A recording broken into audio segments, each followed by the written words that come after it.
అందరికీ నమస్కారం అండి. నా పేరు గుడిపల్లి వాణి. నేను తెలుగుదేశం పార్టీలో వర్క్ చేస్తున్నాను. గత 3 రోజుల క్రితం నా మీద ఒక ఫేక్ వీడియోను సోషల్ మీడియాలో విడుదల చేశారు. అదేంటి, మా నసీరామ్ అన్నగారితో నేను సంభాషణ చేస్తున్నట్టు ఒక మార్ఫింగ్ వీడియోని సోషల్ మీడియాలో చేయడం జరిగింది. అది అవాస్తవం. ఎప్పుడైతే నా దగ్గరికి ఆ విషయాన్ని తెలుసుకోగానే నేను కొత్తపేట పోలీస్ స్టేషన్ లో ఫిర్యాదు చేయడం కూడా జరిగింది.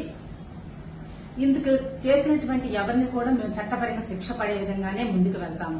రాష్ట్రంలో జరిగేటువంటి వైసీపీ పలు విషయాల్లో అడ్డంగా దొరికిపోయింది.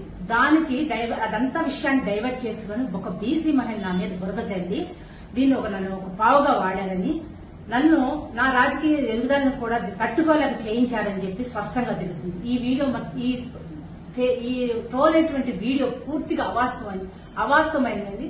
అది దీని విషయం పట్ల మేము కఠిన చర్యలు తీసుకుంటామని చెప్పి తెలియజేస్తున్నాం. అందరికీ నమస్కారం అండి. నా పేరు గుడిపల్లి నవీన్ కృష్ణ. నేను కొన్ని ఏళ్లుగా తెలుగుదేశం పార్టీ క్రియాశీలకంగా వర్క్ చేస్తా ఉన్నాము.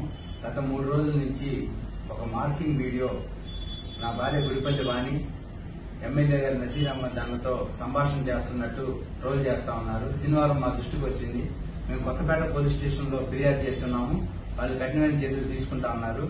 ఈ మార్కింగ్ వీడియోని వైసీపీ వాళ్ళు ట్రోల్ చేస్తూ పైచారిక ఆనందం పొందుతూ బీసీల మీద మమ్మల్ని బలి చేస్తా ఉన్నారు.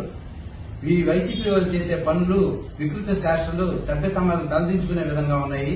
దీని వెనకమాల ఎవరున్నా కానీ మేము వదిలిపెట్టము. కఠినమైన చర్యలు తీసుకుంటాము, న్యాయపరమైన చర్యలు తీసుకుంటామని చెప్పి తెలియజేస్తున్నాను. ఈ మార్కింగ్ వీడియో పూర్తిగా అవాస్తవం.